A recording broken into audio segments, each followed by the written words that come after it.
ಬ್ರಹ್ಮಯುಗಂ cinema ನೋಡಿ ಬೆಚ್ಚಿಬಿದ್ದಿದ್ದ ನಮಗೆಲ್ಲ ಅದೇ ನಿರ್ದೇಶಕ ರಾಹುಲ್ ಸದಾಶಿವನ್ ಮತ್ತೊಂದು ಭಯಾನಕ ಕಥೆಯೊಂದಿಗೆ ಬಂದಿದ್ದಾರೆ, ಡೀಸ್ ಇರೇ ಅಂತ. ಹಾಗಾದ್ರೆ ಈ ಹೊಸ ಸಿನಿಮಾ ನಮ್ಮನ್ನ ಯಾವ ಭಯದ ಲೋಕಕ್ಕೆ ಕರ್ಕೊಂಡು ಹೋಗ್ಬೋದು? ಬನ್ನಿ ಅದರ ಬಗ್ಗೆ ಪೂರ್ತಿಯಾಗಿ ತಿಳಿದುಕೊಳ್ಳೋಣ.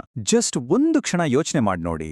ಎತ್ತರಕ್ಕೆ, ಸಣ್ಣಗೆ, ಆದ್ರೆ ತಲೆಯೇ ಇಲ್ಲದ ಒಂದು ಆಕೃತಿ ನಮ್ಮನ್ನೇ ಹಿಂಬಾಲಿಸ್ತಾ ಇದೆ ಅಂತ. ಅಬ್ಬಾ, ಕೇಳೋಕೆ ಒಂಥರ ಆಗತ್ತಲ್ವಾ? ಇದೇ ಭಯಾನಕ ಕಲ್ಪನೆದಾನ್ ಡೀಸ್ ಇರೇ ಚಿತ್ರದ ಜೀವಾಳ. ಈ ಒಂದು ಇಮೇಜ್ ಇಡೀ ಸಿನಿಮಾ ನಮ್ಮನ್ನ ಕಾಡುತ್ತಲೇ ಇರುತ್ತೆ. ಹಾಗಾದ್ರೆ ಈ ಭಯಾನಕ ವಾತಾವರಣದ ಹಿಂದಿನ ಕಥೆಯೇನು? ಬನ್ನಿ ಸ್ವಲ್ಪ ಅದರ ಆಳಕ್ಕೆ ಇಳಿದು ನೋಡೋಣ. ಕಥೆಯ ಹೀರೋ ರೋಹನ್ ವೃತ್ತಿಯಲ್ಲಿ ಒಬ್ಬ ಆರ್ಕಿಟೆಕ್ಟ್. ಅವನ ಮಾಜಿ ಕ್ಲಾಸ್ಮೇಟ್ ಒಬ್ಬಳು ತೀರ್ಕೊಂಡ ಮೇಲೆ ಅವಳ ನೆನಪಿಗೆ ಅಂತ ಒಂದು ಸಣ್ಣ ಕೆಂಪು ಹೇರ್ ಕ್ಲಿಪ್ ಅವನತ್ರ ಉಳಿದ್ಬಿಡುತ್ತೆ ಅಷ್ಟೇ. ಆ ಒಂದು ಚಿಕ್ಕ ವಸ್ತು ಅವನ ಇಡೀ ಜೀವನವನ್ನೇ ಹೇಗೆ ನರಕ ಮಾಡಿಬಿಡುತ್ತೆ ಅನ್ನೋದೇ ಈ ಕಥೆಯ ತಿರುಳು. ಇಲ್ಲಿ ಬರೀ ಕಣ್ಣಿಗೆ ಕಾಣೋ ದೃಶ್ಯಗಳು ಮಾತ್ರ ಭಯ ಹುಟ್ಸಲ್ಲ, ಕಿವಿಗೂ ಭಯಾನಕ ಅನುಭವ ಆಗುತ್ತೆ. ರಾತ್ರಿಯ ನಿಶ್ಶಬ್ದದಲ್ಲಿ ಎಲ್ಲೋ ದೂರದಲ್ಲಿ ಗೆಜ್ಜೆ ಸದ್ದು ಕೇಳೋದು, ಯಾರೋ ಮುಟ್ಟಿದ ಹಾಗೆ ಆಗೋದು, ಇದ್ದಕ್ಕಿದ್ದ ಹಾಗೆ ಉಸಿರು ಕಟ್ಟಿದ ಅನುಭವ. ಅಬ್ಬಾ, ಈ ಸಿನಿಮಾ ನಮ್ಮನ್ನ ಮಾನಸಿಕವಾಗಿ, ದೈಹಿಕವಾಗಿ ಎರಡೂ ರೀತಿಯಲ್ಲೂ ಹಿಂಡಿ ಹಾಕುತ್ತೆ. ಇಷ್ಟೊಂದು ವಿಶಿಷ್ಟವಾದ ಭಯವನ್ನ ತೆರೆ ಮೇಲೆ ತರೋಕೆ ಸಾಧ್ಯನಾ? ಖಂಡಿತ ಸಾಧ್ಯ. ಹಾಗೆ ತಂದವರೇ ನಿರ್ದೇಶಕ ರಾಹುಲ್ ಸದಾಶಿವನ್. ಇವರನ್ನ ಆಧುನಿಕ ಹಾರರ್ ಸಿನಿಮಾದ ಒಬ್ಬ ಮಾಸ್ಟರ್ ಅಂತಾನೆ ಕರಿಬಹುದು. ರಾಹುಲ್ ಸದಾಶಿವನವರ ಸಿನಿಮಾಗಳ ಸ್ಪೆಷಾಲಿಟಿನೇ ಅದು. ಥಟ್ಟಂತ ಬಂದು ಹೆದರಿಸೋ ದೆವ್ವಗಳು ಅವರ ಸಿನಿಮಾದಲ್ಲಿ ಇರಲ್ಲ.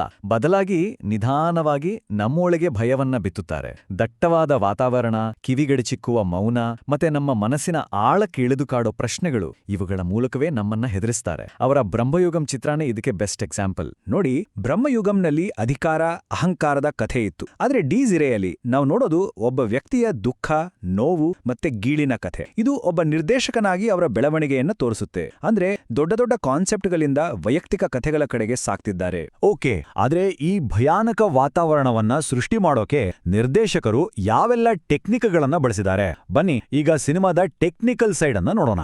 ಡೀಸ್ ಇರೆ ಸಿನಿಮಾದಲ್ಲಿ ನಮ್ಮ ಕಣ್ಣಿಗಿಂತ ಹೆಚ್ಚಾಗಿ ನಮ್ಮ ಕಿವಿಗಳಿಗೆ ಕೆಲಸ ಜಾಸ್ತಿ. ಯಾಕಂದ್ರೆ ಇಲ್ಲಿ ಭಯ ಹುಟ್ಸೋದು ದೃಶ್ಯಗಳಿಗಿಂತ ಹೆಚ್ಚಾಗಿ ಸೌಂಡ್. ಪ್ರತಿಯೊಂದು ಚಿಕ್ಕ ಶಬ್ದ, ಉಸಿರಾಟ ಅಷ್ಟೇ ಯಾಕೆ, ಮೌನ ಕೂಡ ನಮ್ಮನ್ನ ಬೆಚ್ಚಿ ಬೀಳಿಸುತ್ತೆ. ಕತ್ಲೆ ಕೋಣೆಗಳು, ತುಂಬಾನೇ ಹತ್ರದಿಂದ ತೆಗೆದ ಶಾಟ್ಗಳು ಮತ್ತೆ ಕಿವಿಗಡ್ಚಿಕ್ಕುವ ಸೌಂಡ್ಸ್, ಈ ಮೂರೂ ಸೇರ್ಕೊಂಡು ನಮಗೆ ಉಸಿರುಗಟ್ಟಿದ ಅನುಭವ ಕೊಡುತ್ತೆ. ಅಕ್ಷರಶಃ ನಾವಾ ಪಾತ್ರ ಜೊತೆ ಅದೇ ಕೋಣೆಯಲ್ಲಿ ಸಿಕ್ಕಾಕೊಂಡಿದ್ದೇವನೋ ಅನಿಸ್ಬಿಡುತ್ತೆ. ರಾಹುಲ್ ಸದಾಶಿವನ್ ಪ್ರಕಾರ ಹಾರರ್ ಅಂದ್ರೆ ಸುಮ್ನೆ ಬಂದು ಜಿಗಿದು ಹೆದರ್ಸೋದಲ್ಲ, ಅದೊಂದು ಕಲೆ. ಅದು ನಮ್ಮ ಭಾವನೆಗಳನ್ನ ಕೆರಳಿಸಬೇಕು, ನಮ್ಮನ್ನ ಯೋಚನೆ ಮಾಡುವಂತೆ ಮಾಡಬೇಕು, ಕೊನೆಗೆ ಒಂದು ಅರ್ಥಪೂರ್ಣ ಅನುಭವವನ್ನ ಕೊಡಬೇಕು. ಹಾಗಂತ ಈ ಚಿತ್ರದಲ್ಲಿ ಎಲ್ಲವೂ ಪರ್ಫೆಕ್ಟ್ ಆಗಿದೆಯಾ ಅಥವಾ ಕೆಲವು ಕೊರತೆಗಳು ಇದೆಯಾ? ಬನ್ನಿ ಸಿನಿಮಾದ ಪ್ಲಸ್ ಮತ್ತು ಮೈನಸ್ ಪಾಯಿಂಟ್ಸ್ಗಳನ್ನ ನೋಡೇ ಬಿಡೋಣ. ಸಿನಿಮಾದ ಸ್ಟ್ರೆಂತ್ಸ್ ಅಂದ್ರೆ ಅದರ ಇಮೋಷನಲ್ ಕಥೆ, ಅದ್ಭುತವಾದ ಸೌಂಡ್ ಡಿಸೈನ್ ಮತ್ತೆ ಅದ್ಭುತ ನಟನೆ. ಆದ್ರೆ ಕೆಲವು ವೀಕ್ಷಕರಿಗೆ ಸಿನಿಮಾದ ಫಸ್ಟ್ ಹಾಫ್ ಸ್ವಲ್ಪ ಸ್ಲೋ ಅನ್ಸ್ಬಹುದು, ಮತ್ತೆ ಕ್ಲೈಮ್ಯಾಕ್ಸ್ ಕೂಡ ಸ್ವಲ್ಪ ಕನ್ಫ್ಯೂಸಿಂಗ್ ಆಗ್ಬಹುದು. ಸರಿ, ಇದೆಲ್ಲವನ್ನು ಗಮನದಲ್ಲಿಟ್ಕೊಂಡು ಡೀಸ್ ಇರೆ ಬಗ್ಗೆ ನಮ್ಮ ಫೈನಲ್ ರೇಟಿಂಗ್ 5ಕ್ಕೆ 4 ಸ್ಟಾರ್. ಸಿನಿಮಾದಲ್ಲಿರೋ ಸಣ್ಣಪುಟ್ಟ ಕೊರತೆಗಳನ್ನ ಪಕ್ಕಕ್ಕಿಟ್ರೆ ಇದು ನಿಜಕ್ಕೂ ಒಂದು ಅದ್ಭುತ ಮತ್ತು ಮರೆಯಲಾಗದ ಸಿನಿಮಾ ಅನುಭವನಂತೂ ಕೊಡುತ್ತೆ.